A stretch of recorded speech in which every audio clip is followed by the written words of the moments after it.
Hi everybody, it's Stephanie. Welcome back to my family's channel, The Happy Healthy Vegans. Today we're going to be making vegan nachos with cheese sauce I made in my previous video. Thank you to anybody who's watched and subscribed my previous video. We're just starting out this channel, so I do appreciate your time. First we're going to start off with grating our cheese and then warming up our skillet. I'm going to put in our ground beef. Today we're using Beyond Meat. I don't usually use the Beyond Meat for tacos, but today I wanted to have that, or for nachos, today I wanted to have that texture that I used to get when I ate nachos. So we purchased the Beyond Meat to try. We usually eat the Beyond Meat burgers, but this is the first time I've used the ground round. So we're going to brown it. It's very similar to regular ground beef. We brown it and just the same, see little dark bits. And we're going to add our taco seasoning. I use to taste. I like a lot of taco seasoning in my nacho meat. So I add quite a bit. You don't have to if you don't want to. Depends on your flavor. I'm going to stir that up, add some water so it can thicken and be yummy.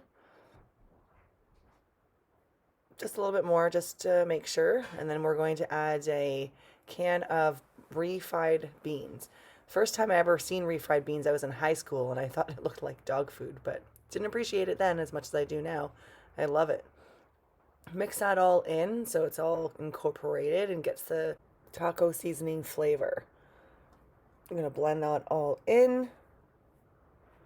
Add a little bit of water to help it. And then once it's all mixed in, you're going to let it cook from 5 to 7 minutes over medium-low heat until it's incorporated. Then once that's ready, you're going to transfer it to a bowl.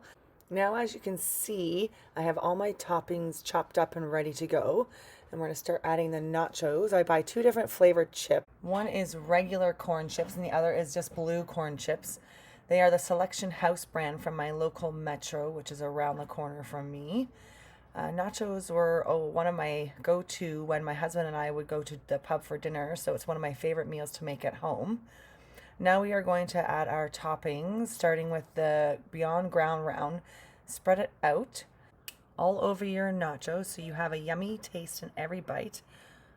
I use a fork to help it off my wooden spoon. As you can see, it's thicker with the refried beans.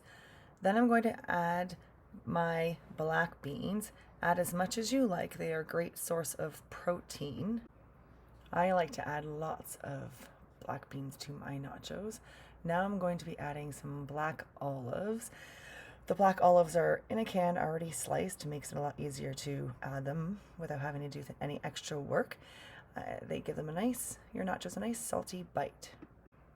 Now I'm going to add a mixture that I've chopped up. I have about half a green pepper, about 1 white onion, and I've used mini yellow, red, and orange peppers, probably about 3 each for this mixture, as well as a jalapeno that I chopped up pretty finely. I left most of the seeds in. The great thing about making nachos is being able to customize to your family's favorite flavors. I think that's enough. Now let's add some corn. Everybody in my family loves corn and the sweet bite it gives to the nachos. We can't have nachos without some yummy corn. I just finished cooking it, so it's a little hot to handle. Now the last item I have is soya cheese that I'm adding to seal in the first layer. This cheese is one of my favorite. It tastes so close to cheddar and melts so nicely. I use it a lot and always have a brick in the fridge. I like to make lots of nachos. If I don't, we will be fighting to see who can eat the most. Personally, I like lots of cheese on my nachos. You can also do a mixture of cheese, adding mozzarella or pepper jack, whatever your heart or stomach desires. I've already preheated my oven to 350 degrees. You might want to do that before you start to build your nachos. I'm going to start adding my second and third layer and finish building this delicious nacho creation. See you in a minute. I'm just finishing up my last layer of cheese. I ended up using the whole brick. And now I'm going to be putting my lovely nachos into the oven for about 13 minutes.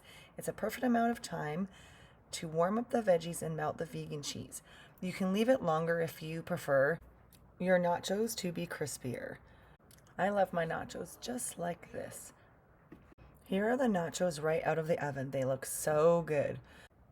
Now I'm going to add a few more things to make these nachos perfect. First, my vegan nacho cheese sauce that I made in my first video. I prefer to add the cheese sauce at the end so my nachos don't get soggy, but if you prefer or like soggy nachos, then feel free to add it to your layers. Then I add chopped up romaine lettuce, about half a head, and I like to chop it pretty small so it's easy to scoop up. Now I'm going to be adding about half of a large tomato that I've chopped up finely.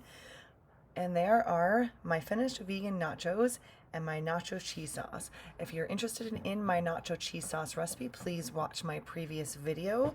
If you could please like, subscribe, and share, because sharing is caring. Thank you for watching today. Bye now.